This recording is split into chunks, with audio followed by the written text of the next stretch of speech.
Good evening, welcome to the overnight edition of From Day One. Final part of the Macabre with Art Bell starts now. And she sunk to the bottom. And because of the cloudiness in the water, her body was in the pool for 3 days and no one noticed. Yikes. The pool was open for 3 days. Kids swimming back and forth, families cavorting in the water, people having a great time, and there was a corpse in the deep end. Finally, after 3 days, again, quirkiness is that some kids broke in to the pool. They climbed over the fence to take a midnight swim, and they were swimming around, and by that time her insides had bloated, there was gas, and her body floated to the top, and they were swimming around, and they bumped into something, and when they realized what it was, well, let me put it to you this way, they're not going to be breaking in and swimming in pools ever again. Right. A lot of these things are like you're eating a light bulb. You can't unhear that. Now, the range of comments is astounding. Astounding. Worst thing you ever did, Art, turning off your show, first time ever, WTF. Then that's awesome. Radio Gold. Oh my God, that's so not okay. And, it goes on and on and on. It's either Radio Gold, God, that was great, or, I'm going to turn you off. And too late, buddy. You can't unhear that. Or if you go to the website, you can't unsee it once you've seen it. So, well, like what you said about pickles early on, at the top of the show. It said, if tune in tomorrow night, there'll be something different. I can guarantee it's an ever-changing landscape. Oh, that's for sure. That's what we do here. So, why do you like the dark and the mysterious and the stuff that you can't ever unsee or unhear? Why? Well, because it's, you were talking about this earlier. It's things, when things become homogenized, it just loses such character. And where the character comes from is really the darkness, the strange, the unusual things that happen. And this is, I think, is defining. As a matter of fact, one of the things I'm working on right now is another series, which is going to be sort of a travelogue of me going around and telling the stories about locales all across the country that these are the stories that the Chamber of Commerce don't want told about the history of places. But they're the ones that really define the terrible things that have happened there. And again, the fact that we've overcome these and survived says a lot about the human nature. And we become, the whole thing about that, which doesn't kill you, makes you stronger. We learn from these. We grow from these. It's not our successes. It's not our triumphs. It's the tragedies. It is the disasters. These are the things that are fascinating. And people are, you see it every time you drive down the highway, and there's a long line of people because there's an accident. And people just want to take a look. And I know. They want to see it. I know. They don't admit it, but yes, they want to see it. Now, I want to bring this up, Todd. Because Discovery used to be a really straight-laced network, and it was almost like, a science channel. You see it on Discovery, it's got to be true. Discovery in recent years, very recent years, has turned to horror-tainment, right? And, but you're right. You're absolutely right, and the people out there listening to me know it right now. You can't turn away from it, can you? No. Well, you can, but I mean, the truth is that most people decry it but watch it. Yeah. And, there's darkness in us all. And if you acknowledge that, Carl Jung said that the best way to understand the darkness of others is to come to grips with the darkness in yourself. And I think if you understand it's there, that's the best way of dealing with it.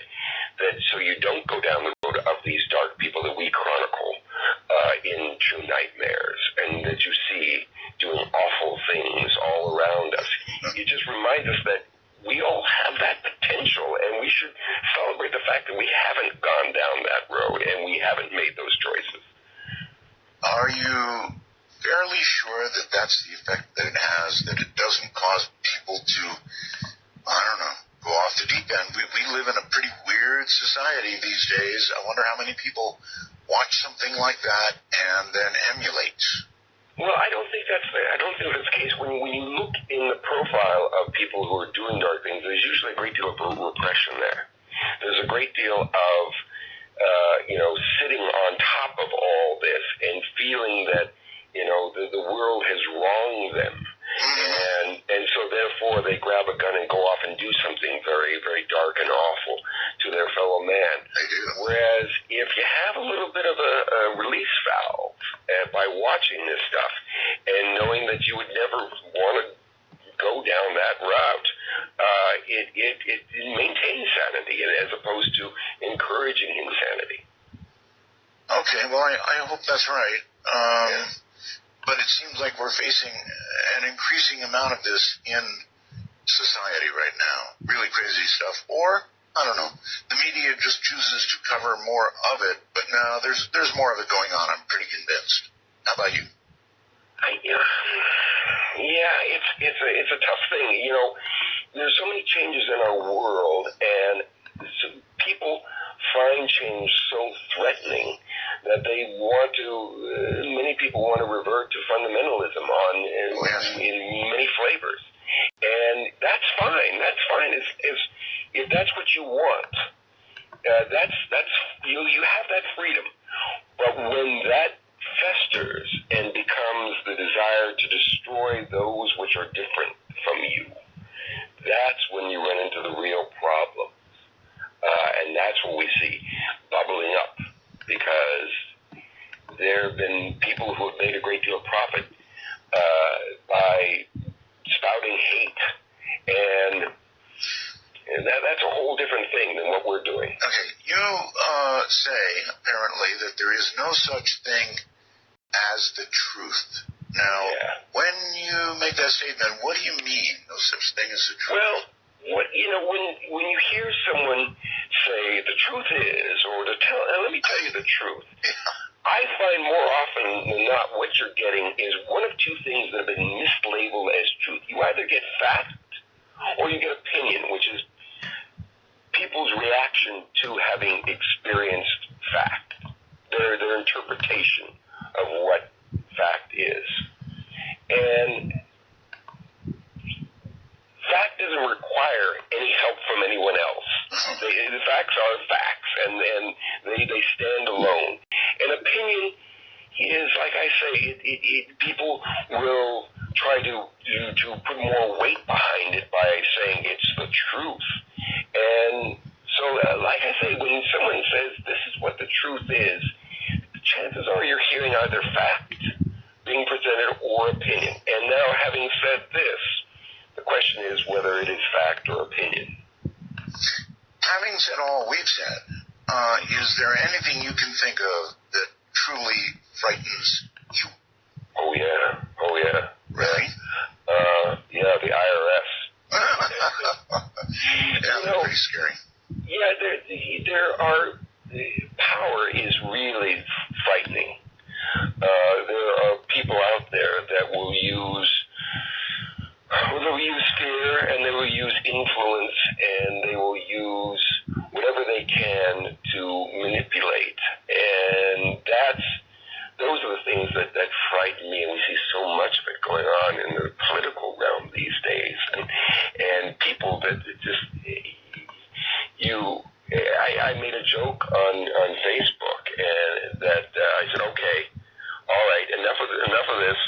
Let's bring out the real candidates for the presidency. Come on, okay, enough of the jokes. Let's bring out the real. Yeah, and how did that go over?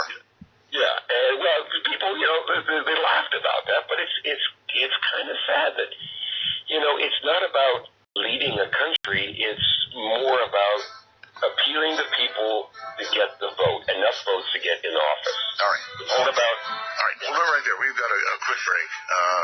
Presidency is an interesting topic. I'm Art Bell. This is Midnight in the Desert. Join us as you will.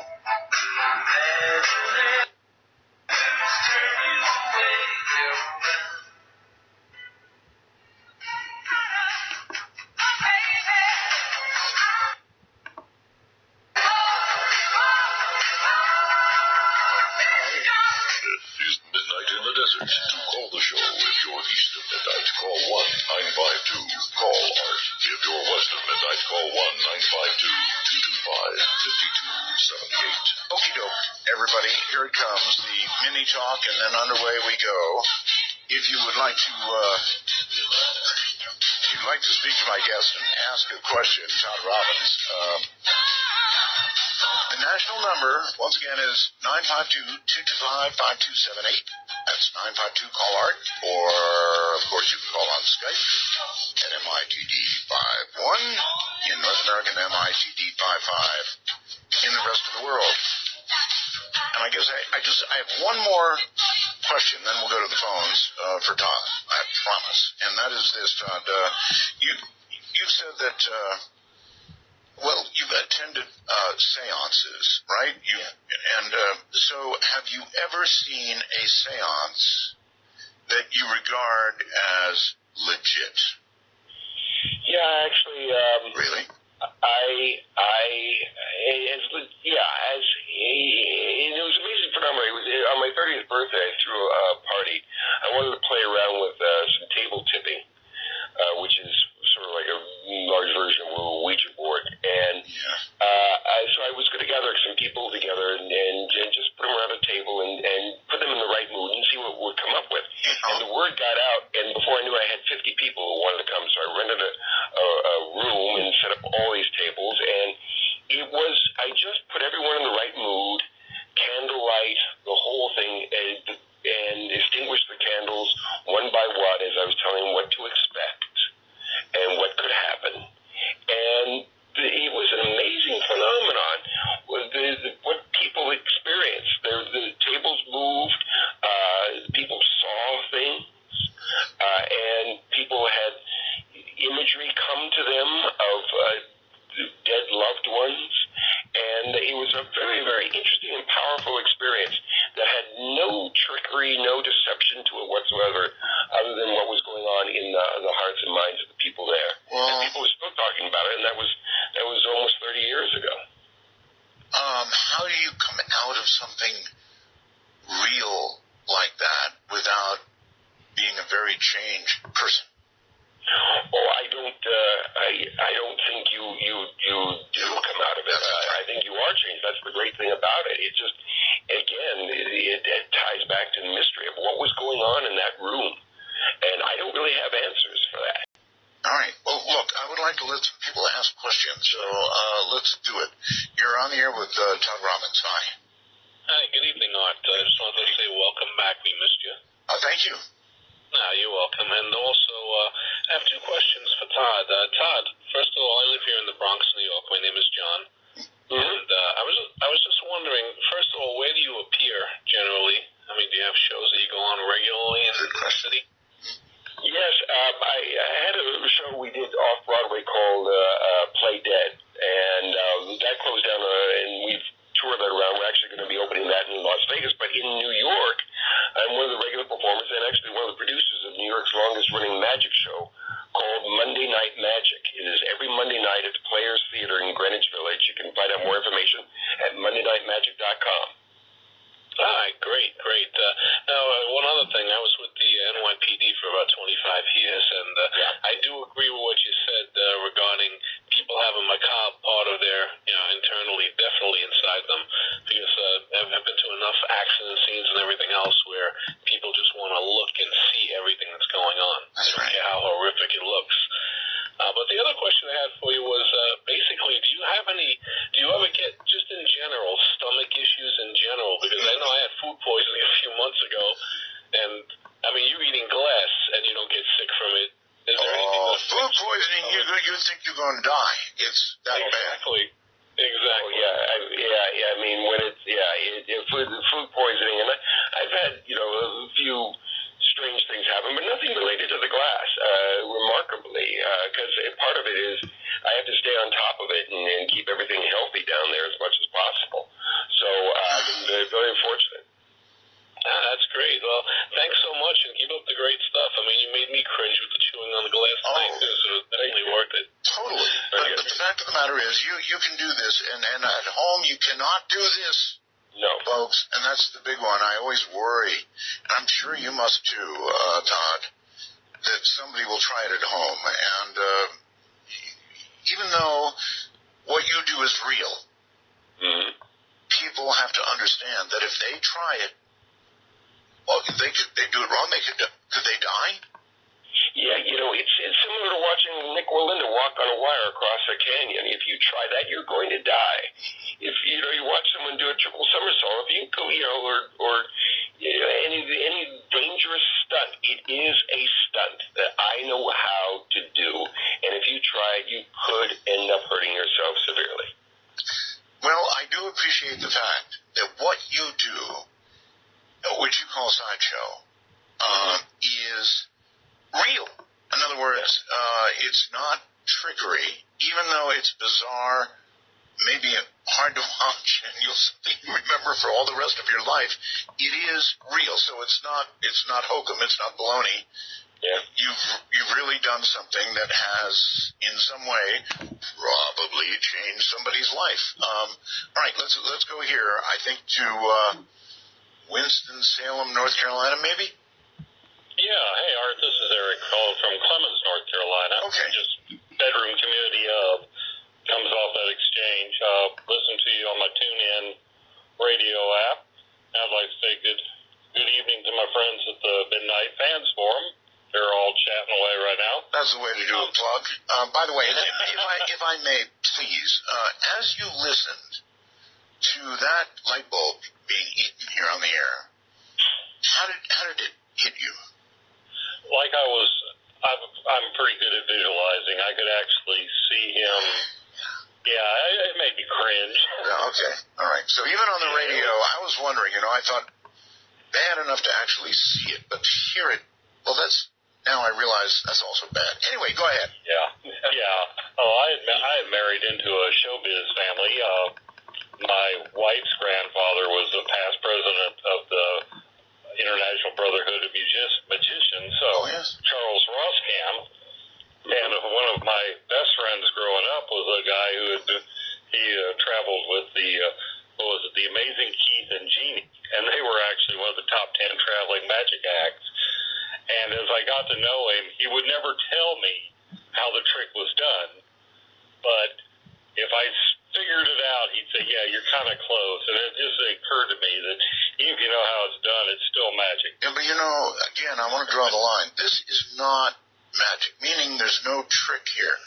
Yeah, this is like a total, like the blockhead, like the really blockhead act and the geek and all that. Yeah, the real physical thing meant to make you cringe. Yeah, I have a lot of respect for what he does, because that's a whole art form in its own right. Did you appear for the guest? Did you appear in an episode of X-Files years ago as a blockhead?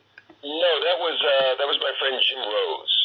Okay. Who had a troupe that performed the Jim Rose Circus Sideshow. They performed the Lollapalooza tour and opened for rock and roll bands. Yeah. I think they did Ozfest.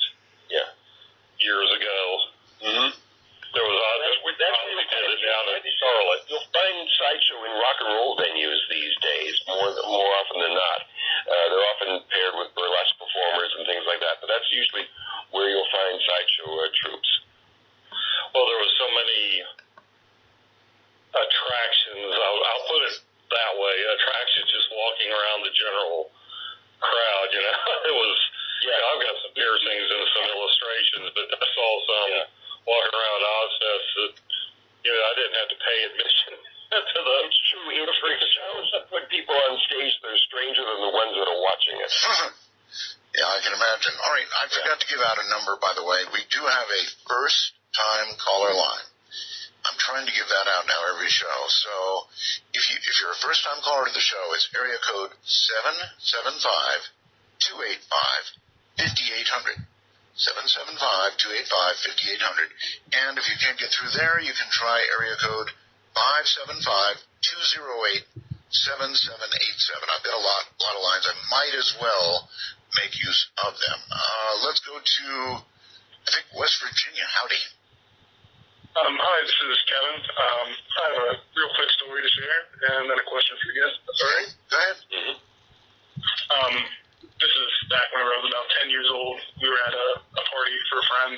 my cousin was with me. He was about 19, and they had a magician doing card tricks, standard pick a card, that kind of stuff. And I don't know, whenever he came to us, he didn't have us pick a card. He just kind of said, think about a card, right? So I thought, pick something weird, like, 4 spades, something not very common, not the ace of spades or whatever. I didn't know what my cousin picked, and, he shuffled and he's talking, and, going through all that.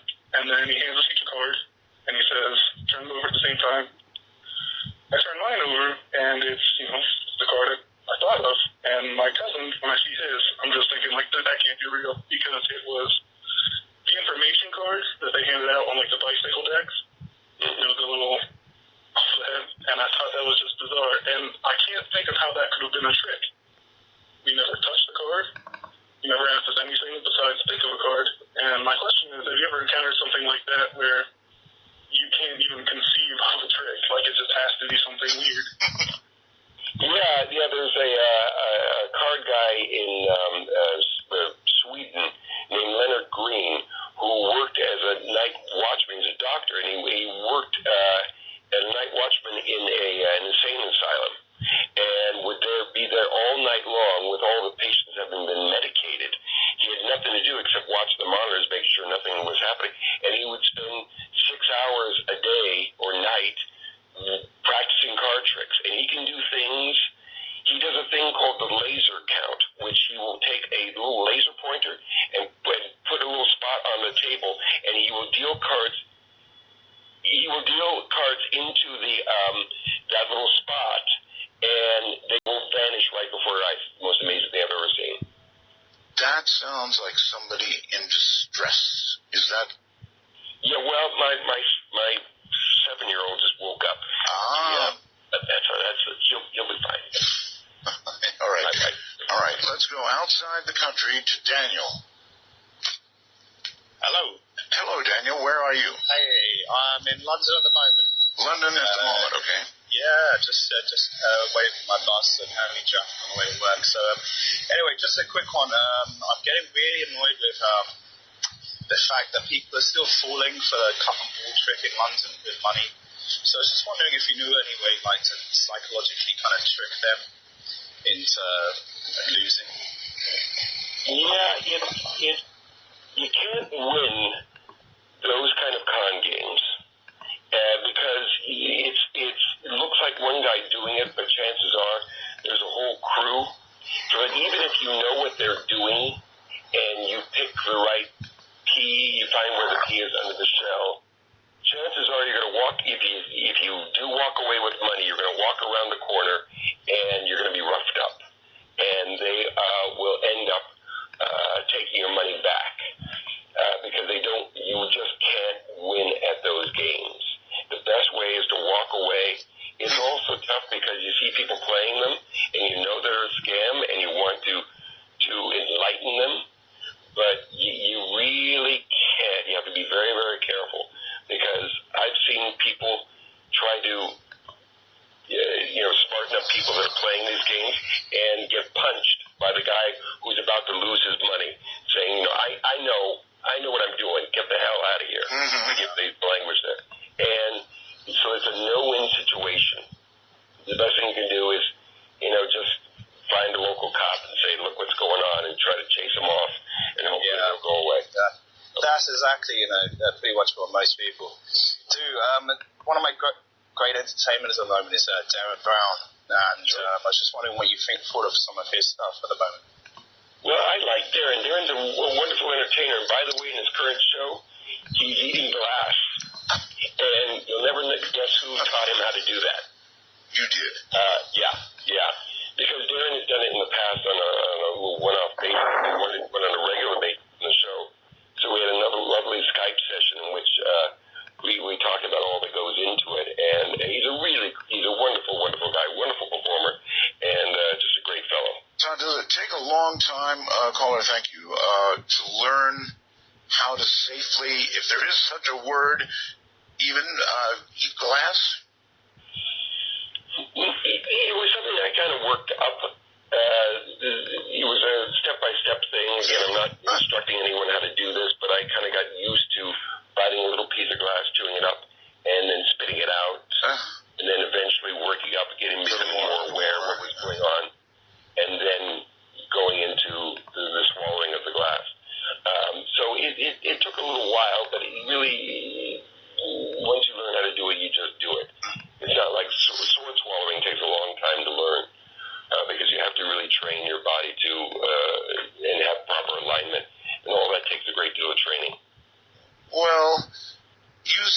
that you can put pressure more pressure than you think on skin. But when you're swallowing a sword, you are sliding by skin with something sharp, right?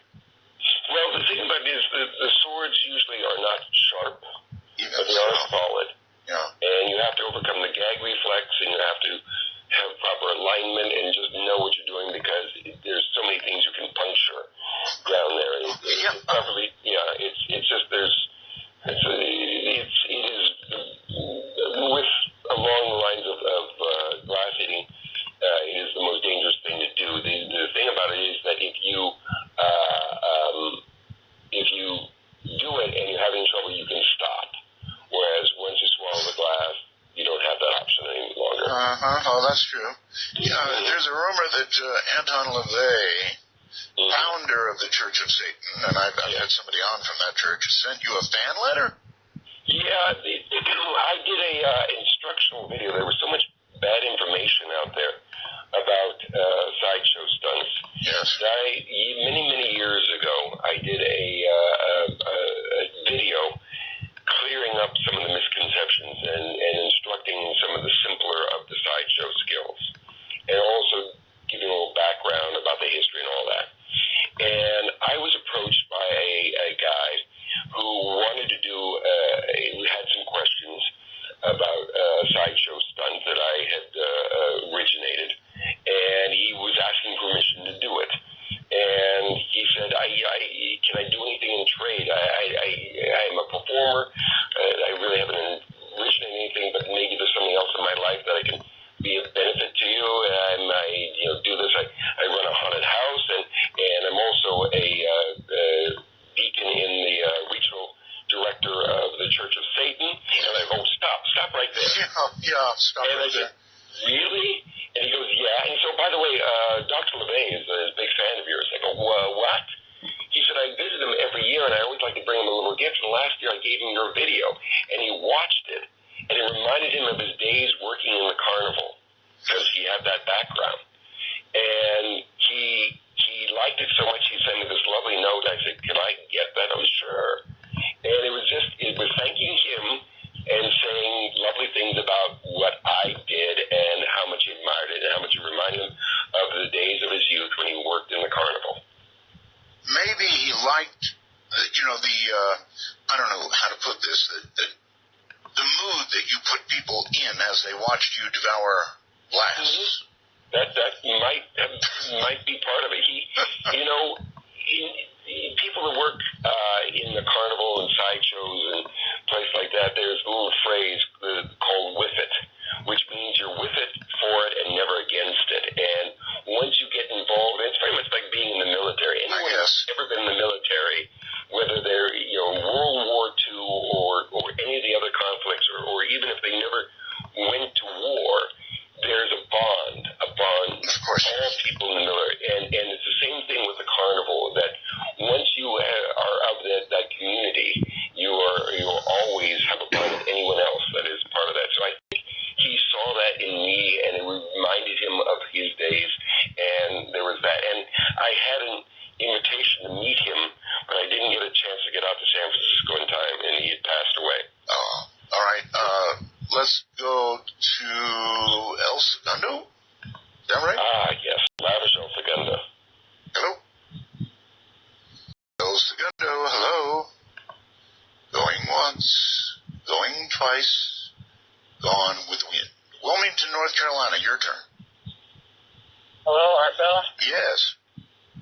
All right. I've listened to you for a long time, listened to your other show, but I never called before. Yes, sir. I want to give a shout-out to the End of the Internet website. I'm user Philip TV. The End of the Internet website? Yeah, the secret website. Yeah, okay. And the guest was talking about how he swallows glass and gets it to his throat, but coming to the other end, do you have a technique for that, or don't you worry about getting cut or something, or what do you do? Well, I guess no more than going through, think of it. It goes through your whole intestinal tract, right? Mm-hmm. You don't feel it going through your body or anything, or? Yeah, that is a good question. Do you? Have you spent days ever in bed just with clutching your stomach, going, "Ow"? Well, like I say, one light bulb isn't really a problem, but when you end up doing, when I was doing multiple light bulbs out in Coney Island, it would get a little grumbly. It would get a little, there'd be a little irritation, but, you know, it's bumping around down there, and there's a lot of it. But it all comes to a happy ending. Yeah. Basically, I have no porcelain left on my toilet bowl. It's been sort of sandblasted away. We'll just leave it at that. There's an image for you. All right. Thanks. I love you, Art. All right. Thank you very much for the call. Take care. That's another image that I just won't lose soon. Well, there you go. I'm a giver. What can I say? Yeah. Do you actually ever go to these so-called seances, the ones that are not the real McCoy, and you've articulated, you've seen the real McCoy, which is also something, by the way, and bust them, you know, actually? No, because, again, I'm going to get into trouble, but there's, you know, so much of the people that are out there these days, they aren't doing physical phenomenon as they did in the old days. You don't see ectoplasm flowing forth. You don't see tables floating through the air. Right. You don't see ghosts walking around. You get message services, which is people getting a message from the dead and bringing it forth for the living. Yes. And that's the majority of the stuff that you're going to see these days. And with that, you kind of wonder whether they're really feeling that they are getting something, or if they're just con artists that are just saying things that people want to hear. Exactly. And even the ones that are blatant frauds, the people that are sitting there are so happy to hear what they're saying. Yeah, I know. That there's no win of standing there and saying this is fake. Yeah. Because they don't want to hear that. I do get it. I really do get it. Even if it's fake, if it's comforting to that person. Yeah, that's what they want. And that's the essence of con artistry, is that you have to understand not only what people will believe, but what they want to believe. And then feed that to them, and that's where you can make a profit. Yes, sir. I get it. Let's go to Honolulu, Hawaii. Hello. Hi, Art. Hi. This is Nisa. From Dino's group, Art Bell, Into the Night. Welcome to the program. I'm really enjoying the show. And Ms. Robbins, I wanted to know, you know, I freak out just swallowing a fish bone.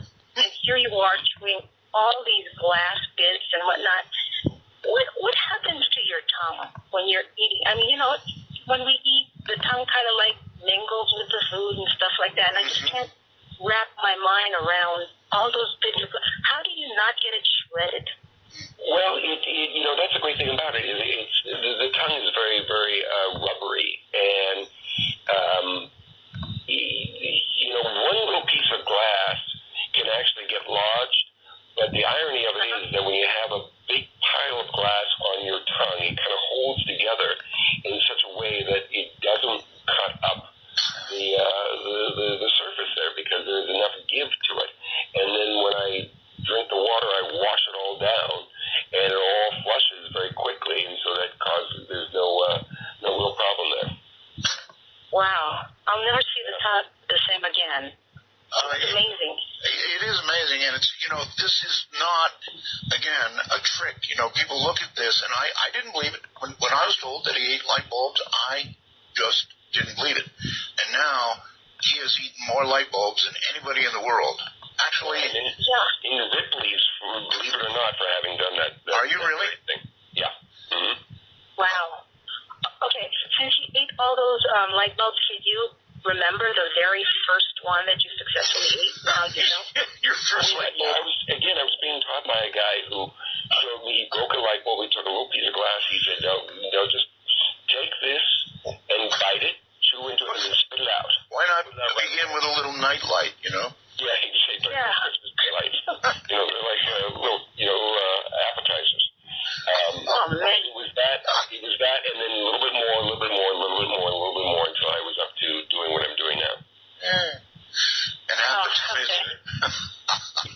I'm still cringing, but, thank you for the experience. Thanks, Art. Yeah, you're very welcome. My old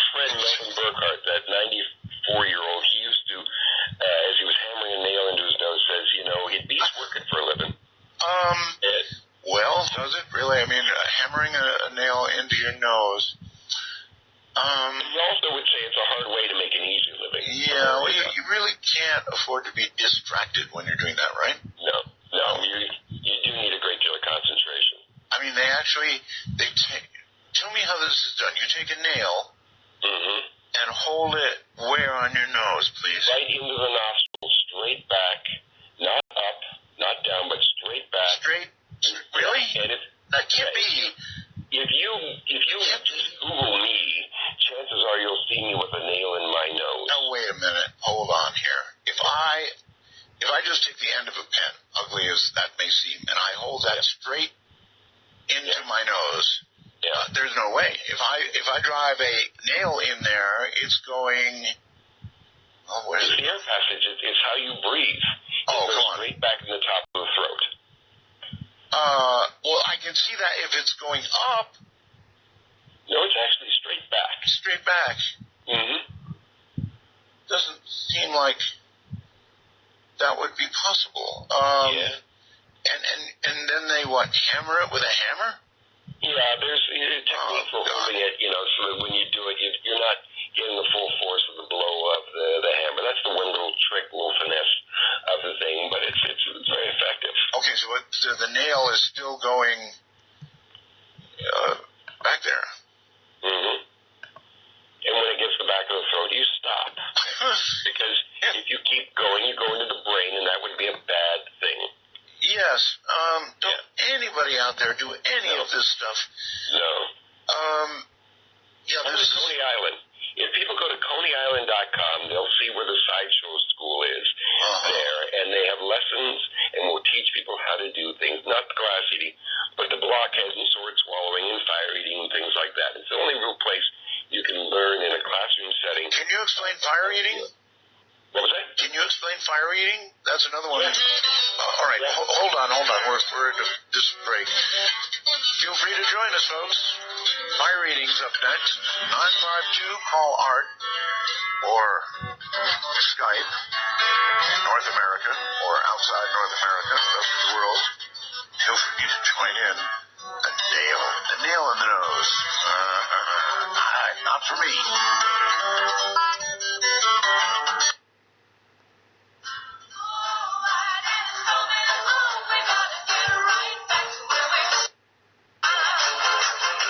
Midnight in the Desert. To call the show if you're east of midnight, call 1-952. Call Art. If you're west of midnight, call 1-952-225-5278. That's the number. Either way. Todd Robbins is my guest. He, among other things, eats light bulbs. Lots and lots and lots of light bulbs. And let me give out the other numbers. Our first-time caller line, if you would like to avail yourself of that. If you've never called the show, area code 775-285-5800. That's 775-285-5800. I guess I need to get to Ross, right, and have him do some more for me, because I don't do them that quickly. And then, of course, our Roswell line. If you want to come through the Roswell dimension, that would be area code 575-208-7787. And the respect that I have for Todd is that he's not, how can I put it, he's not doing tricks. I understand what tricks are. They're not real. What Todd does is real. It's kind of like, I guess, Ripley's Believe It or Not. As a matter of fact, he said he was in Ripley's Believe It or Not. And Todd, I am a big fan of con movies. There is the short con, there is the long con. These people doing short cons frequently get beat up, right?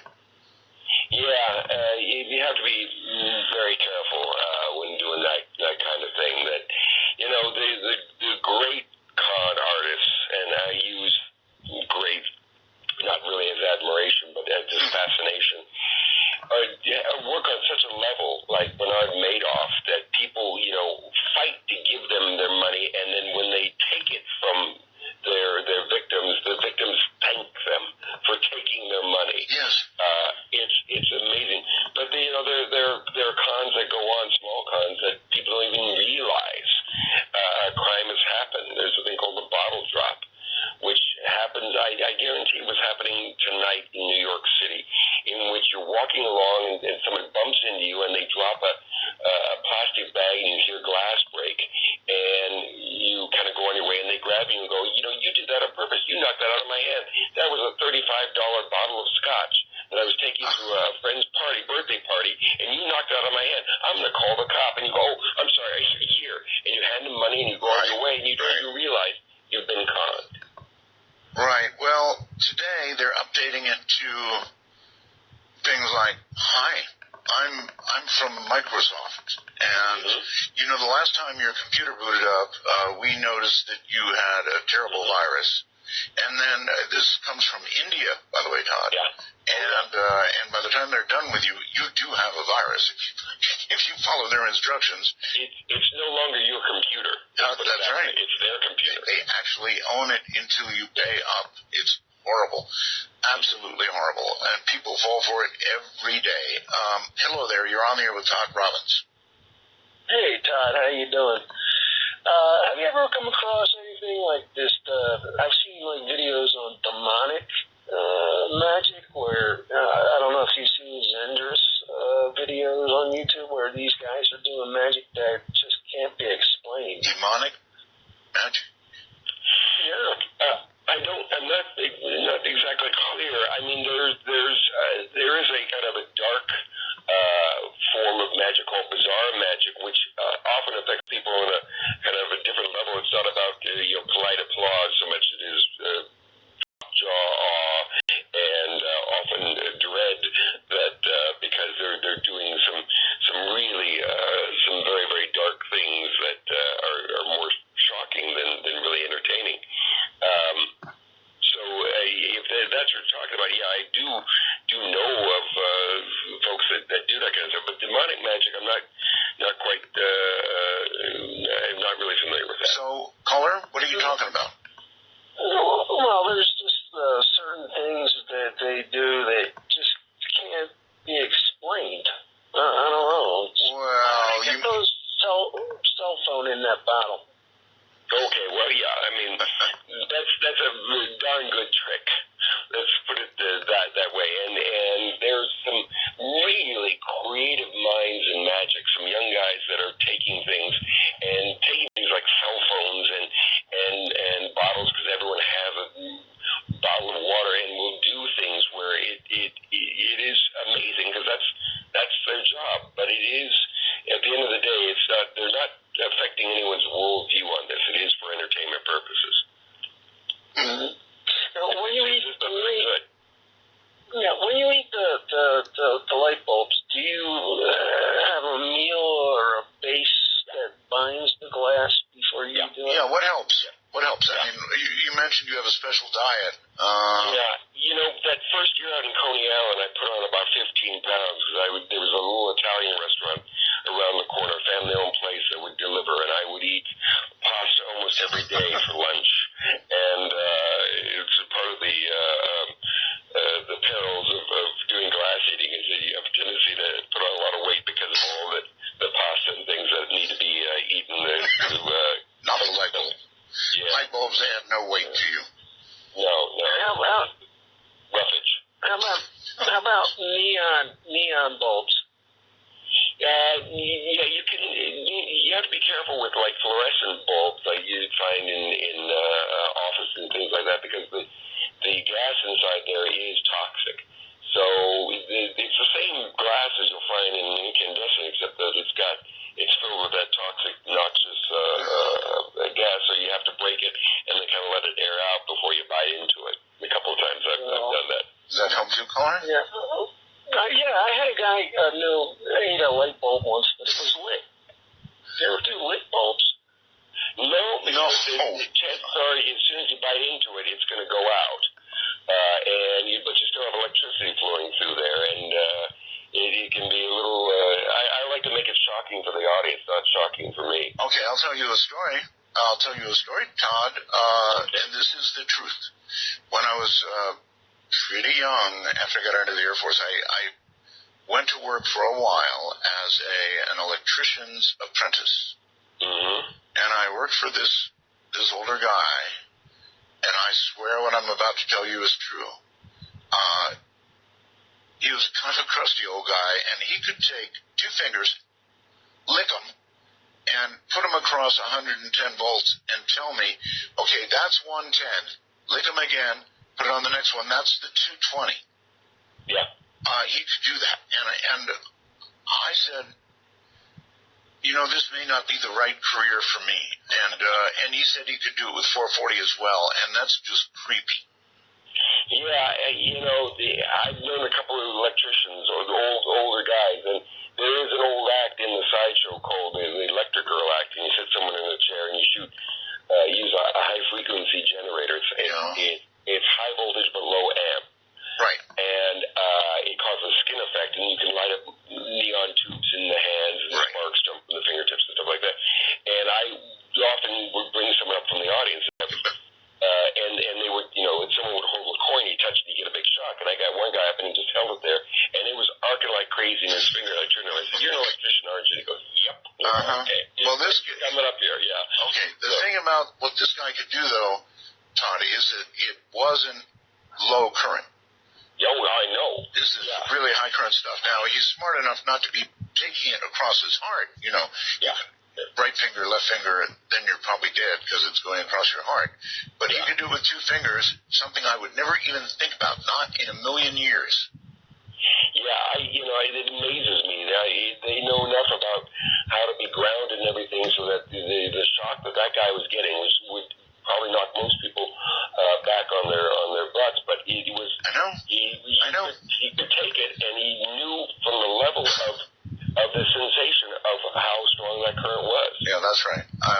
Anyway, it turned me away from the whole idea of becoming an electrician. He said, "You get to where you can do that. It's a lot easier than carrying around a voltmeter." I went, I don't know. I like voltmeters. Yeah. All right.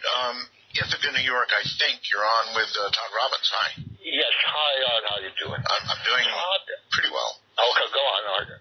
Well, everybody asks me how I'm doing. So a little arthritis, the back is sore. Anyway, go ahead.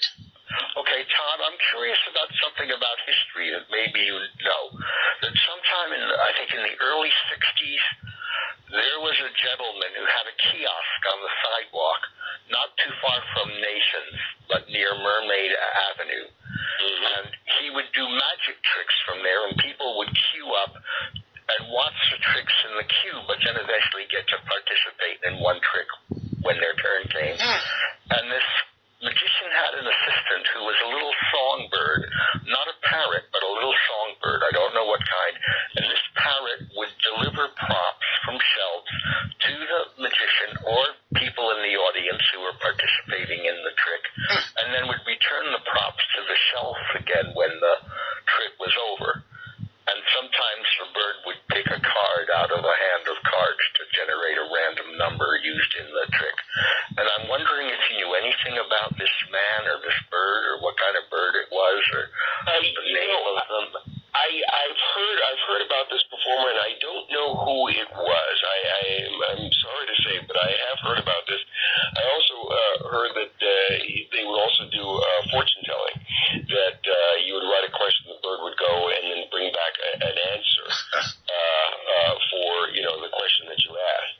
And there are a number of people who have done trained bird acts like that, and it takes a great deal of patience.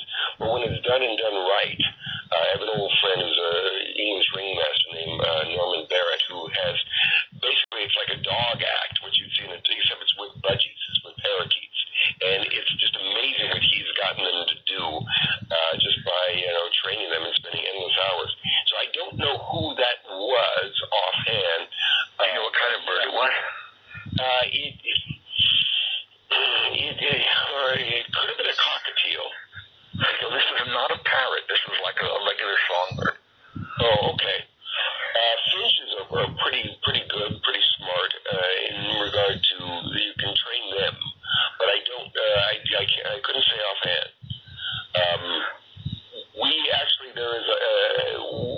We did a show, as I mentioned, Play Dead, and it's a ghost stories and stuff like that, and we're going to be doing it in Las Vegas, opening up sometime in the next year. Really? And they want to expand a little bit, so we're talking with a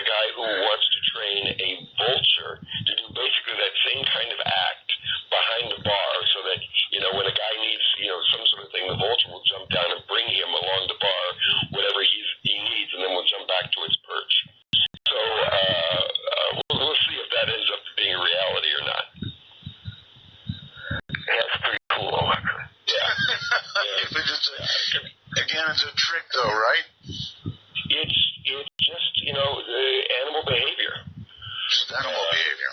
Yeah, just, spending countless hours of, you have to you find what the animal does and does well, and what the animal likes to do, and then mold that into some sort of a trick so it can be done on cue.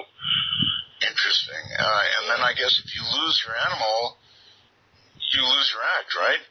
Yeah, but the good thing about it is if as an animal is getting older, you usually bring in a younger animal, and that animal will watch the other animal work. And emulate it? And emulate it, yeah.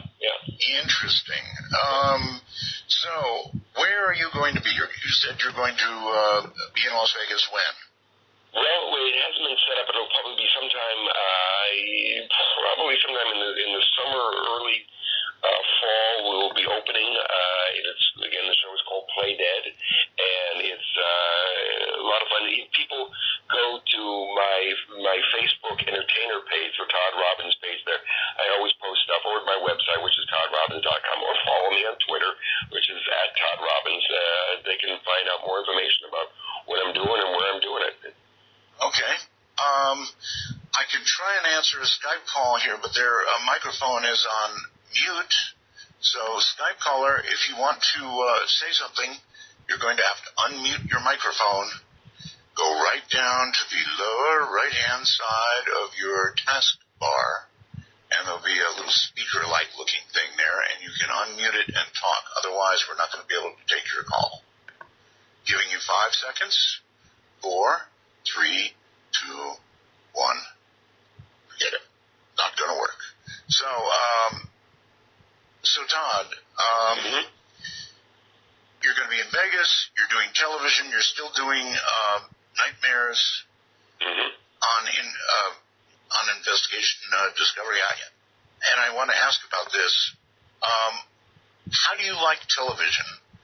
Doing TV? Is it fun to do? Because I did TV, and I must say, I didn't much like it.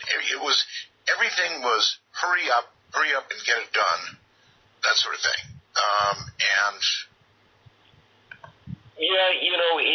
There's never enough time and enough money to do everything exactly the way it should be in television. But if you know what you're doing and you have a pretty good image and vision, you can get. It's sort of, if you can't love the one you want, you love the one you're with. All right, somebody else on Skype. Hello. Hello, it's Michael from New Jersey. How are you doing tonight? Doing fine, Michael. What's up? I had a couple of questions for your guest. Yes. One is, has he ever said Macbeth inside a theater? Oh, I've said Macbeth. I've whistled. I've said good luck to people. Yeah. Just because that's the kind of guy I am. Okay. And my other question was, did you see the Jack Cassidy episode on Columbo where he played the great Santini? Yes. That's a wonderful episode, and it was set in a place that was like the Magic Castle. It wasn't the Magic Castle itself, but it was set in a nightclub that was very similar, and that was a great one, and that was a lot of fun. And I believe one of the members of the Magic Castle, one of the early members, was a consultant on that and helped him script that. But I remember him doing that because he was just a wonderful actor, and he was perfect to play the role of this grand and glorious magician and murderer. Exactly. All right, caller. Thank you very much. Let's go to somebody who carries the handle of Danny. Hello, Danny. Hello. Hi. Yeah, good morning, Art. Good morning. Yeah, I wanted to ask about the magic in his show and how much magic is in there. And I'm sure he's a very physical person, but there must be an element of magic in his show. Nobody could do a show with like that without a certain element of. There must be some magic there. Okay. When you say magic, do you mean magic tricks or do you mean magic? What are you talking about? No, I mean there's a certain element that all humans understand. There's a certain element of things we don't understand and things we can learn. And that's exactly what I mean. Okay. All right. Yeah, when it depends. I try not to mix because I want people to appreciate when I'm doing the sideshow stuff that it is all real. It's all based on true ability. So I stick my hand in an animal trap, I swallow swords, I eat fire, eat glass, hammer a nail into my nose, walk over broken bottles with my bare feet, and there's no trickery, there's no deception in any of it. All right, last thing, this very quickly, I want to get it in because I did ask about it, and that is eating fire. How do you do that? You put it in your mouth and you close the mouth and cut off the air. And then it goes out, right? Yeah, then it goes out. You deprive it of oxygen, and that's how you extinguish a torch. Don't do it, because if you breathe in, you cauterize your lungs and you die. And that would be a bad thing. I don't encourage anyone to give it a try, but that's the basic principle. But I've seen fire eaters eat fire and then pull it back out, and it's still on fire. Yeah, there's a lot of finesse that you can do in terms of retaining the flame in the mouth, spitting fire. There's all sorts of things, but the basic extinguishing a flame in your mouth is about closing the mouth, cutting off the oxygen, and the fire goes out. All right. And there's enough moisture in your mouth to keep the mouth from being barbecued for a few seconds. Todd Robbins, thank you for being here. We'll do it again sometime. Incredible stuff. Thank you, Todd. Thank you, Art. Good night. Well, that's certainly a first for me. Midnight in the desert. All those 25 time zones out there, I'm Art Bell. Good night. Thank you, Art, and thank you, Mr. Robbins, master of the macabre. Tune us back in tomorrow night where we'll have a new topic for our panel. Until then, like, share, and subscribe. Be kind to one another. And, of course, always release the Kraken as we march along this overnight and every overnight here from day one. Have a great night's sleep. Enjoy the Dominion Day party and festivities till the weekend concludes. And until then, again, have a great night's sleep. We'll see you tomorrow.